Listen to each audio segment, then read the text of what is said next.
बच्चों, जो कहानी मैंने आपको बताई थी उस कहानी का अब हम पाठ पढ़ेंगे।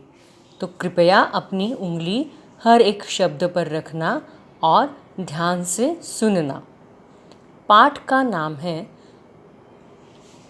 घंटी कौन बांधे।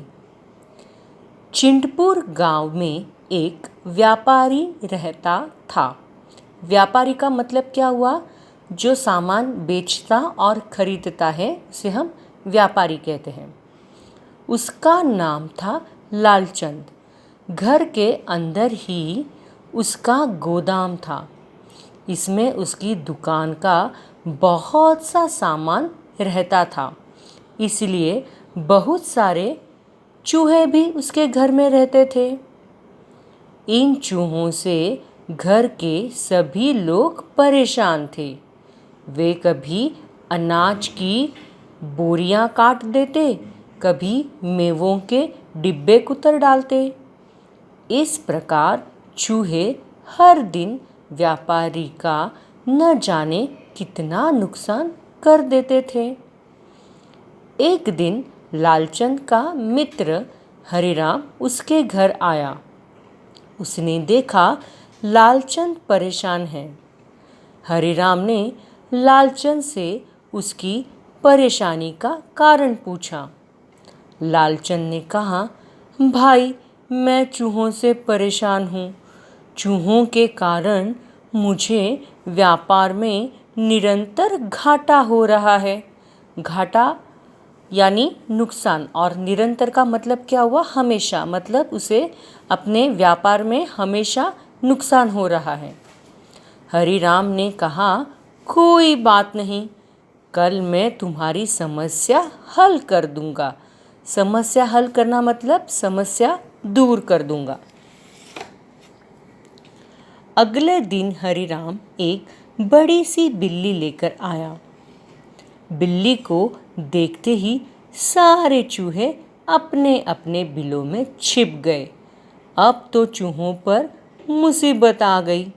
चूहे जब भी कुछ खाने के लिए निकलते, बिल्ली दबे पांव आती और किसी न किसी चूहे को ले भागती। अब दबे पांव आने का अर्थ क्या हुआ? वो बहुत ही चुपचाप आती, यानी बिना कोई आवाज़ किए आती और झट से चूहों को पकड़ लेती और खा जाती। बिल्ली व्यापारी के घर आकर बहुत प्रसन्न थी। प्रसन्न का अर्थ क्या हुआ? खुश थी। उसे बिना परिश्रम खाने को मिलने लगा। बिना परिश्रम का अर्थ क्या हुआ? मतलब उसे कोई मेहनत करने की ज़रूरत ही नहीं पड़ती थी। अपने आप उसे चूहे मिल जाते थे और वो बैठे बैठे आराम से खा जाती। दूसरी ओर चूहे दिन प्रतिदिन दुबले और कम होते जा रहे थे। वे बिल्ली के डर से बिलों से बाहर ही नहीं निकल पाते थे। कभी कोई निकलने की कोशिश करता तो तुरंत बिल्ली से पकड़कर खा जाती। एक दिन जब बिल्ली कहीं बाहर थी तो सभी चूहों ने सभा बुलाई। वे बिल्ली से बचने का उपाय सोचने लगे। एक बड़े चूहे ने सुझाव दिया। सुझाव देना मतलब सूचना दी कि बिल्ली के गले में एक घंटी बांध दी जाए।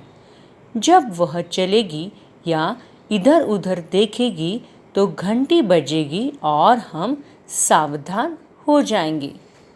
सभी चूहों को यह सुझाव पसंद आया, पर समस्या थी कि घंटी बांधे कैसे जाए। काफी देर की बहस के बाद 11 चूहों की एक टोली बनाई गई। टोली का मतलब क्या हुआ? ग्रुप। 2 चूहों ने कहा, हम बिल्ली के पैर पकड़ लेंगे। तीसरे व चौथे ने कहा कि हम उसके कान पकड़ लेंगे। पांचवा अभी गर्दन पकड़ने की बात कर ही रहा था कि म्याऊं म्याऊं की आवाज़ सुनाई पड़ी। अब तो कहा घंटी और कहा बिल्ली के पैर कान पकड़ना, गिरते पड़ते सभी चूहे वहाँ से भागे और अपने अपने बिलों में दुबक गए। सच है, डरपोक सिर्फ बातें ही बनाते हैं।